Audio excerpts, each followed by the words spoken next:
turn to Luke chapter 7. We will continue there here momentarily. And while you all are making your way over to there, a lot of things going on this time of year because, of course, we got Thanksgiving coming up and we have Christmas season. One of the things I actually wanted to make sure to point out, I know most of you get bulletins, probably read them. Maybe you read them during Sunday school. That's fine. I don't care.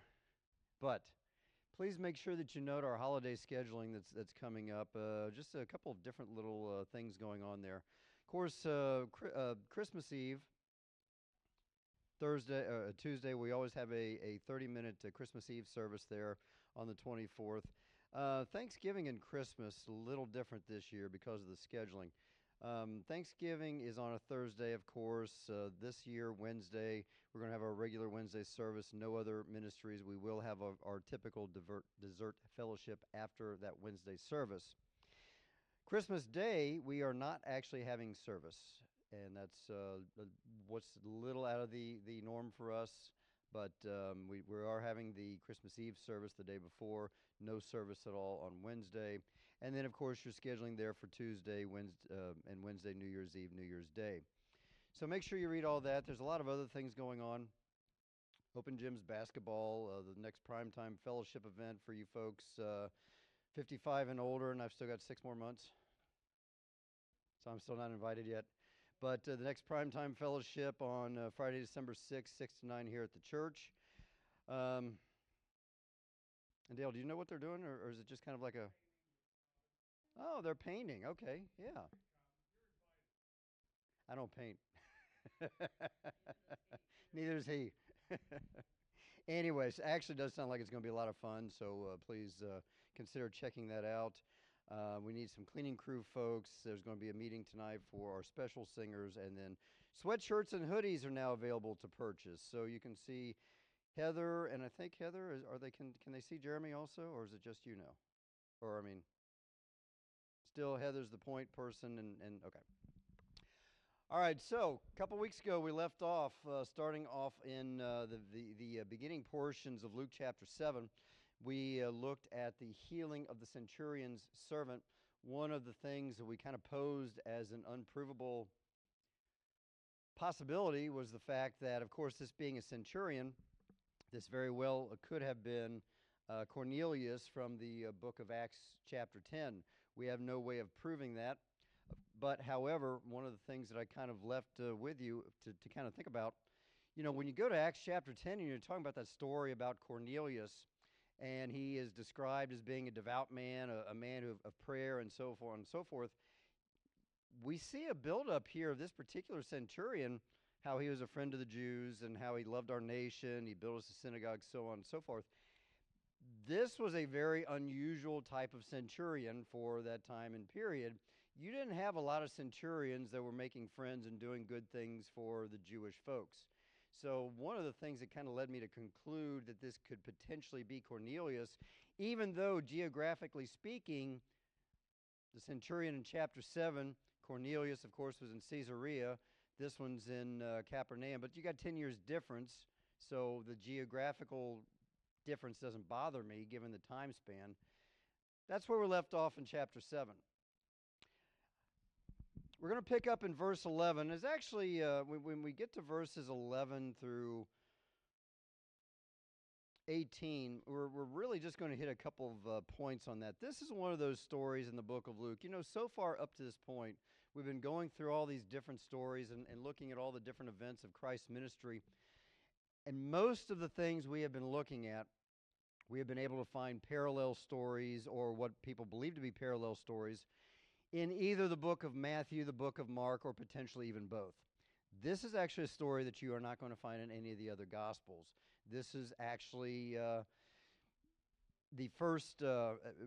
Cornelius was the centurion in the first part of this chapter was a unique situation because this was the first recorded time in Luke's Gospel that Jesus actually healed somebody without being there with them. And if I recall correctly, I'd have to go back through. I think this is going to be the first one. You guys can correct me if I'm wrong. I don't think we've looked at any portions of Luke where he's actually resurrected a dead person yet.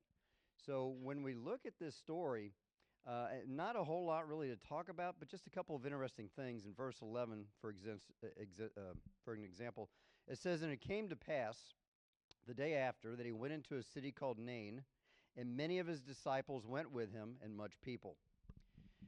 So here's what we know already from verse 11. We ended the story with the centurion and his servant. Verse 10, of course, it says, "And they that were sent, returning to the house, found the servant whole that had been sick." This is a relatively rare or comparatively rare circumstance where you actually have a time frame established. A lot of these stories, we have gaps in time between them that we actually do not know how much time has lapsed with specificity. But this one says that the very next day after the situation with the centurion, it says that he went into a city called Nain. Why is that of significance? Once again, when you start off this chapter, you look in the first verse, it says that he entered into Capernaum, which was at this point of his ministry, we've seen for the past couple chapters now, pretty much has become the home base for Jesus' ministry up to this point. Nain is about 32 miles away from Capernaum, 31, 32 miles estimating. So the day after, he's done a lot of traveling in what for the time would be a comparatively short period of time, considering their donkeys or walking or, however they're getting there. They're not just jumping in their car and trucking down the highway. So approximately 32 miles away, now we see him in this city called Nain. And then the story, there's not a whole lot. This is one of those weird things to say. It's a very unique story because you don't read stories about people raising the dead very often. But for a Jesus miracle, it's not really anything that really stands out as something that is discussion worthy for our purposes, other than I do want to explain a couple things. For instance, in verse 14, how many of you know what a beer is? Not the thing you get at the ball game? B-I-E-R? Okay, so the beer actually, if you think about it in terms of, remember, we're talking about a widow, we're talking about her dead son. If you go to a funeral, the casket's going to be on a roller or whatever, that's actually a beer. So what we're talking about here, when he's coming into the city, says, behold, verse 12 says, "Behold, there was a dead man carried out, the only son of his mother. She was a widow, and much people of the city was with her. When the Lord saw her, he had compassion on her, said unto her, Weep not. Then he came and he touched the bier." By the way, actually the other thing I wanted to mention about verse 11, not only the distance of Nain, go back to verse 11 here real quick because I apologize, I kind of blew through this. Notice there it says, many of his disciples went with him, and much people. Have you ever found it curious that after the miracle that you just saw in the first part of this chapter, apparently not all of his disciples went with him? Don't know if you ever had any reason to think about that necessarily. One of the things that you're going to see throughout Jesus' ministry, of course, we know he starts off with more disciples than he ends up with. It's like the more that he demonstrated the power of God, the more people ended up rejecting him, which 2,100 years later, 2,000 years later, we see that in our lives all the time. Exact same thing. But anyway, so in verse 14, that word beer, all that means is that's just referring to the frame. And then, of course, he says, "Young man, I say unto thee, arise," and there he is. Verse 16 kind of is playing on what I was just talking about with the many disciples reference. Now, verse 16, here we see that he has literally just raised a dead man. And we know, based on the wording, we don't know exactly how old any of the people involved here are. We know he's not a child because in verse 12 he's referred to as a dead man, not a dead child. Verse 14, when Jesus speaks to him, refers to him as a young man, not as a child. So he's not real old, he's not a kid, so he's somewhere in the middle. But these people have just witnessed this man literally just pop up and start talking to them. I mean, look at how it says there in verse 15. "And he that was dead sat up and began to speak." I don't know if you've ever seen bad comedy movies or stupid sitcoms or things like that where something like this could potentially happen and, it's all chuckles and whatever. But this actually is happening, and it's happening in a period of time. you go back to 2,000 years ago, and so much belief in superstition and so much belief in all these other different things that we know to not exist supernaturally. Jesus just raised the dead man. He literally just sits up and starts talking. Verse 16, it says, "And there came a fear on all." Any wonder why there would be a fear? Here's what we have to try to figure out for purposes of this portion of the story. What is the fear of? Obviously, Jesus has not at this point done anything to cause anybody to fear him. He is healing people. He is raising the dead. He is showing compassion. Matter of fact, one of the things that I like in verse 13, when the Lord saw the widow, he had compassion on her. What we need to remember is exactly how compassionate of a God that we have.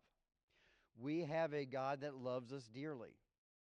We don't have a God like you sometimes see in cartoons or people talking about in movies, lost people.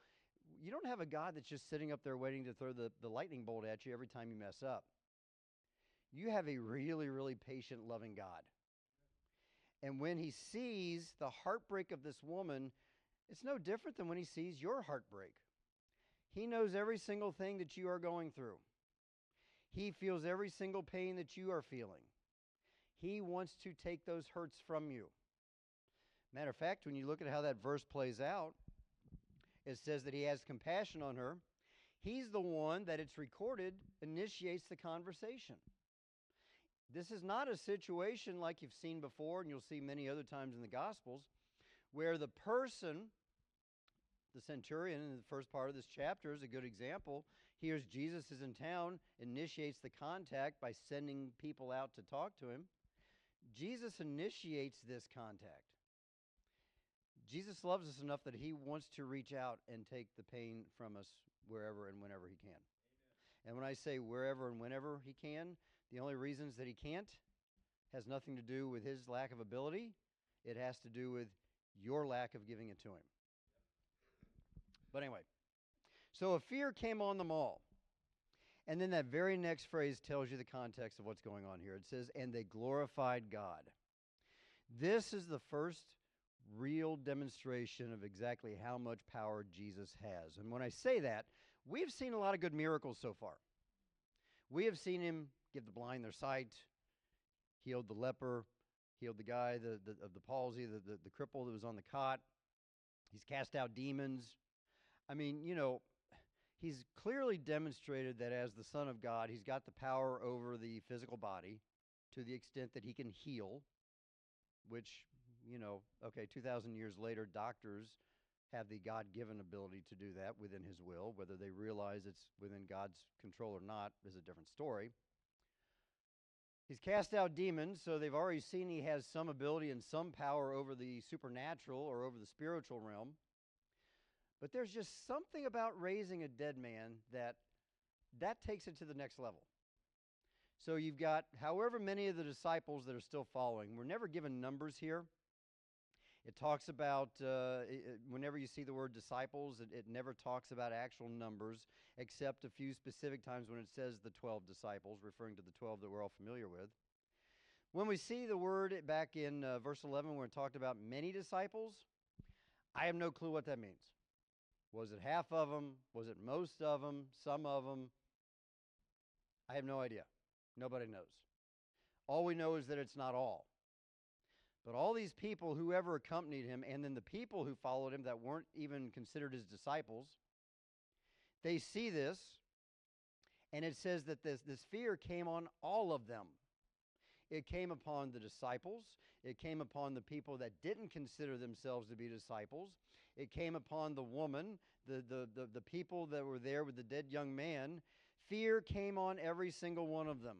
When God speaks in such a magnanimous manner as we have just seen here, everybody takes notice.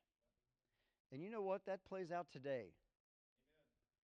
We may not realize it. Obviously, Jesus, of course, does not have a physical earthly ministry except through his church nowadays.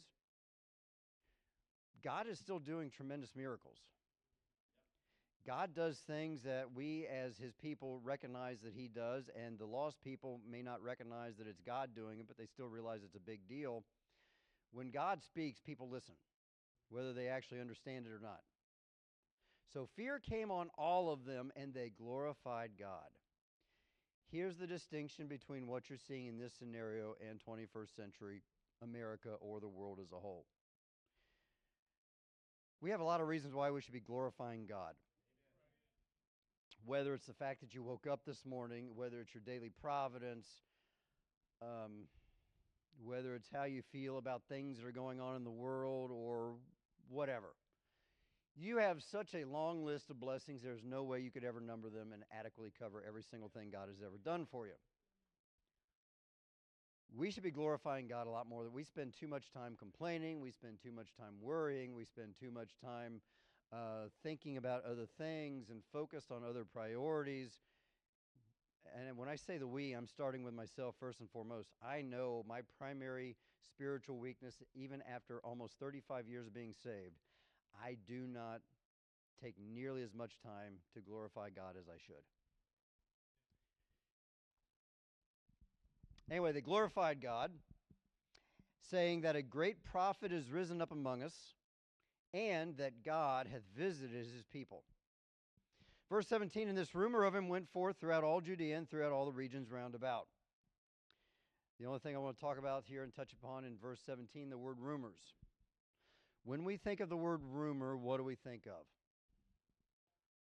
A gossip, an untrue statement. Obviously, the things that are being called, quote, rumors here of him went forth throughout all Judea.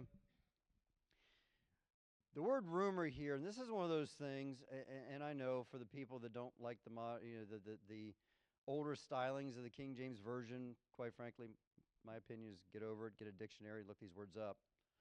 But that being said, if you actually look up the word rumor in a good, Oxford, whatever dictionary that's going to take you back to some of the language that's being used here, the word rumor can mean gossip and false report, but it can also mean a true report.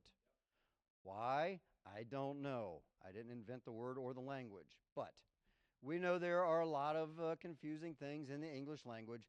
Here's the only thing I want you to remember.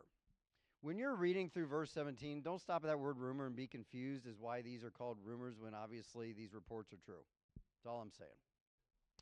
All right, now we're going to spend the rest of our time talking about John the Baptist.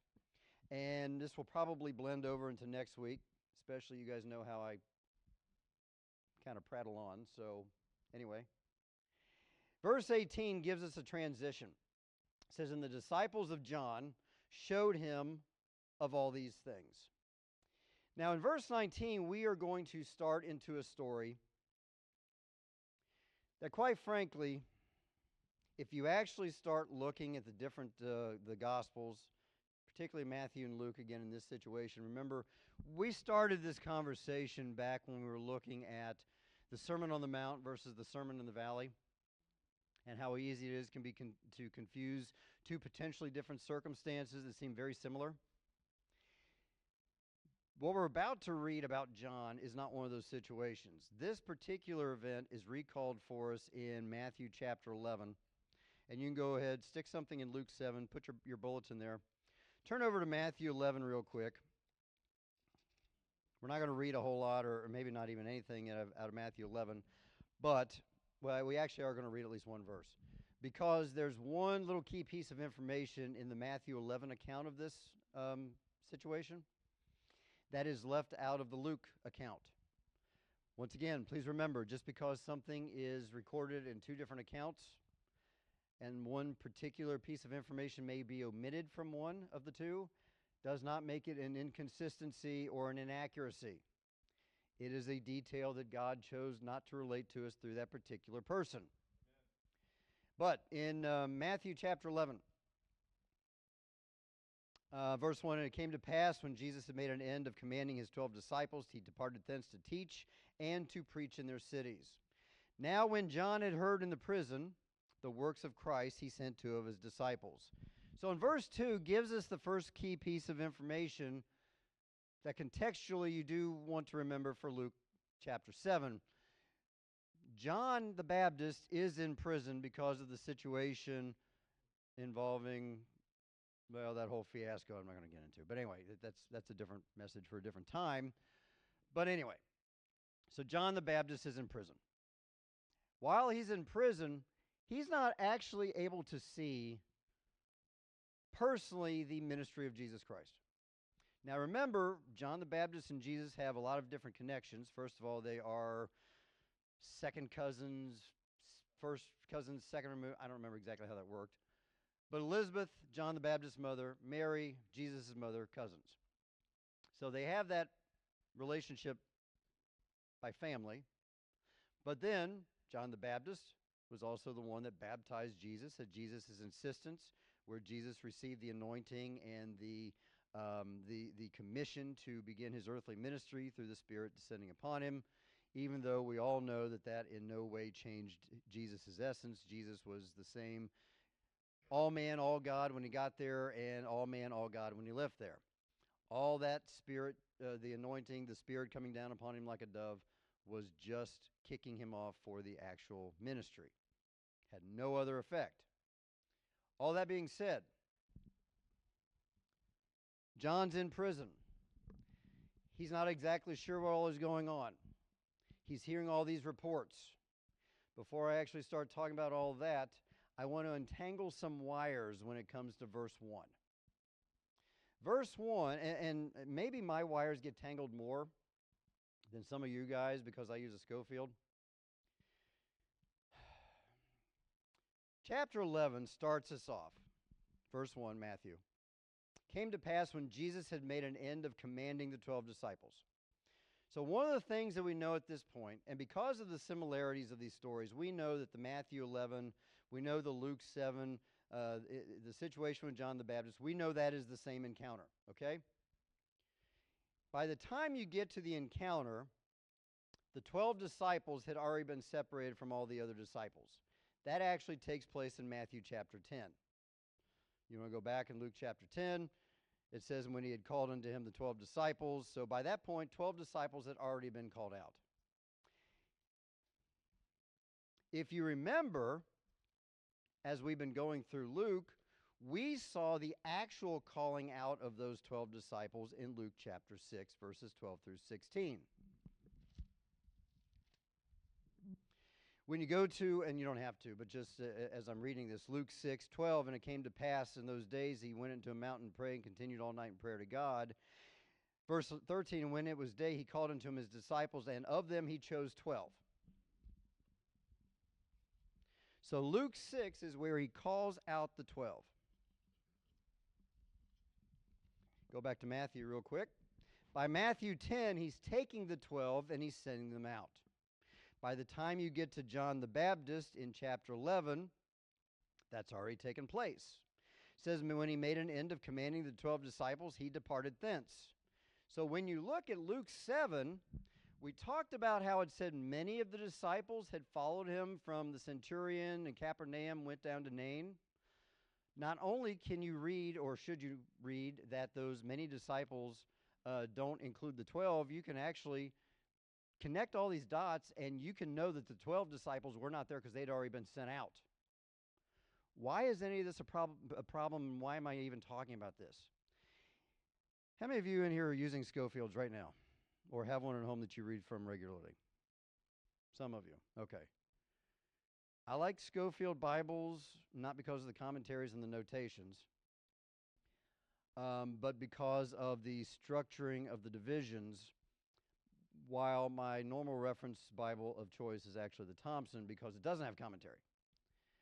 One of the things that you got to be careful with Schofield Bibles, and especially like in this situation, if you are in Matthew 10, and it talks about the 12 instructed and sent forth, it gives you there in parentheses underneath that 2 cross references. Mark 6, 7 through 13, as well as Luke 9, 1 through 6. Okay? Well, you go back over to Luke. Luke chapter 9. It also talks about the 12 being sent forth to preach, but that is clearly a couple of chapters after the John the Baptist situation, whereas in the Matthew account, the 12 are sent out before the John the Baptist situation. If you are not careful, what is going to happen?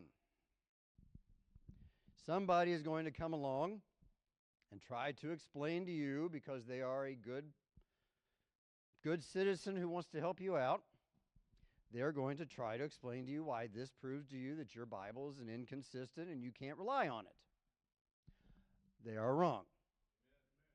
First of all, don't let the notations confuse you into timelines. We know in Luke 6 when the 12 were called. We know in Matthew 10 that the 12 were sent out before Jesus gets the disciples from John the Baptist. We know in Luke 9 that somewhere after he talks to the disciples that John sends, he sends the 12 out. Why is this not inconsistent? It's a very simple answer if you think about it. They're probably, once again, not the same time. We cannot stand here and say for certain that Jesus only sent the 12 disciples out one time. In fact, when you read Matthew 10 and then go and read Luke 9, Matthew 10, he gives them a lot more detailed instructions before he sends them off. Luke 9, the instructions are a lot shorter. If you are one that buys into the inconsistency of the Bible, you would use that as an inconsistency and say, well, see, they're the same incident, but Jesus doesn't say the same things. He doesn't say the same things because he's already given them the big list of instructions the first time he sent them out. He didn't have to give them the same long list the second time. So that's why I take this extended 10-minute break in here to walk through this time frame, because if you're doing this Bible study on your own, or you're going back, you're reading through our lesson, you're going to come to a citation later on that's not going to make sense, and if you don't stop and think about it, it's going to hurt your head. That's all I got to say. It's just going to give you a headache. So we're going to avoid the headache. All right? Now we just focus on the situation with John the Baptist. So 19. And John, calling unto him 2 of his disciples, sent them to Jesus, saying, Art thou he that should come, or look we for another? Okay, so here's where I want to take a big pause before we look at the rest of this story. As we are going to see, going through several verses later, John the Baptist was one of the most righteous men that's ever walked the earth. 2 operative words there, of course. First operative word is righteous. What's the second operative word? Man. Does it seem unusual to anybody that John the Baptist, of all people, would send disciples out and ask, are you really the Messiah? Has anybody ever thought about it before? Does anybody care?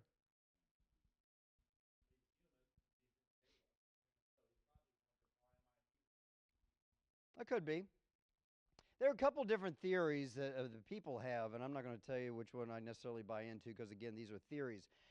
Of note, the Matthew 11 version of this story, the Luke 7 version of this story, we are never told why John asked these questions.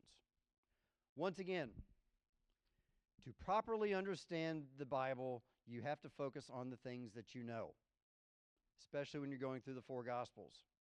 Here are the things that you know. John the Baptist is in prison. John the Baptist takes 2 disciples. We're later told they're both men. He sends them to ask Jesus 2 questions. Really, it's part of one big question, but it's actually 2 separate questions when you think about it. Art thou he that should come? It's question 1. Or should we, I just added the should, but or look we for another? That is all we know. We don't know why John did it. We know John's in prison. We know why he's there. He called out the Herod because of his illegal marriage to, his dead brother's wife. Didn't like that, so there goes John. John will later lose his head over the whole deal.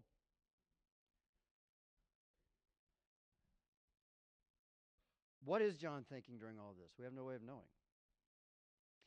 One of the theories I was talking about, because John's there, he's been in prison, he's not actually been able to visually observe Jesus' ministry. He's hearing these stories. One of the theories is that if you keep in mind the nature of the times, it is thought, without a whole lot of biblical or historical support, at least to my knowledge, that Jesus wasn't necessarily the only one going around claiming to be the Son of God, which Jesus was the Son of God, and he was claiming to be the Son of God. But, times haven't changed that much. You have people in the 21st century that go around claiming they're the Son of God, either because they are genuinely false prophets or they generally have mental issues. Doesn't matter. So if that is in fact going on in this period of time, John's in jail. Obviously, he still has disciples. We don't know how many, but at least 2. These disciples clearly themselves have never observed Jesus. How do I know that?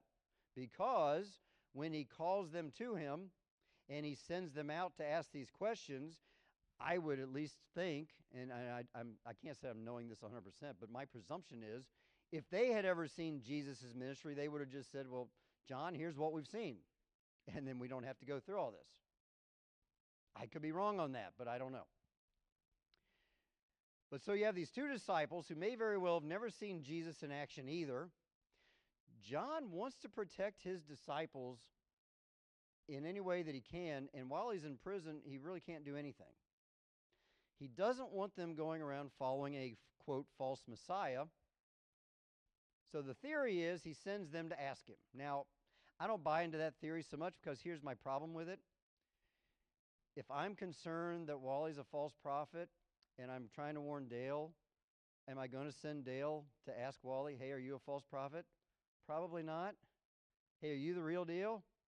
So I don't actually buy that theory for that reason. Here's what I think is going on.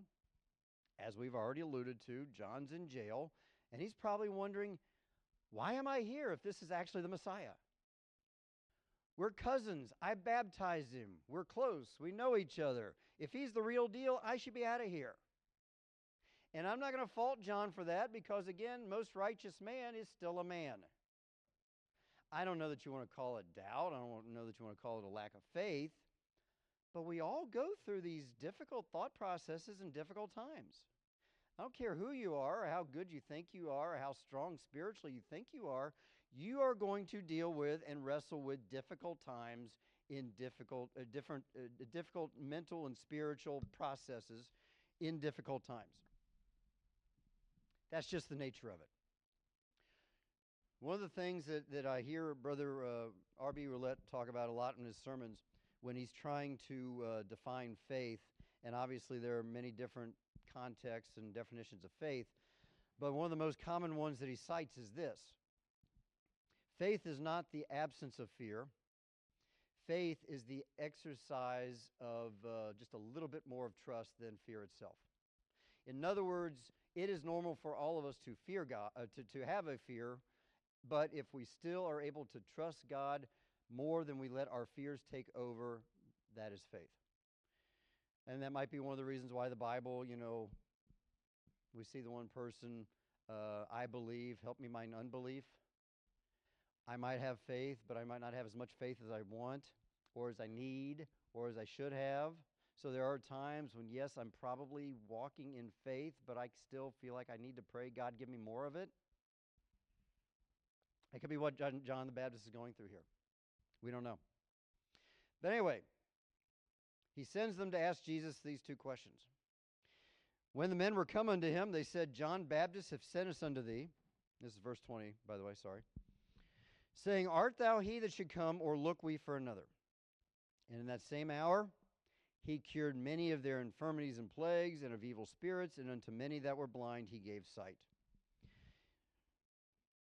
You know the old saying, sometimes talk is cheap, actions speak louder than words. They come and ask Jesus exactly the 2 questions that John the Baptist wanted them to ask, and Jesus doesn't answer them at first.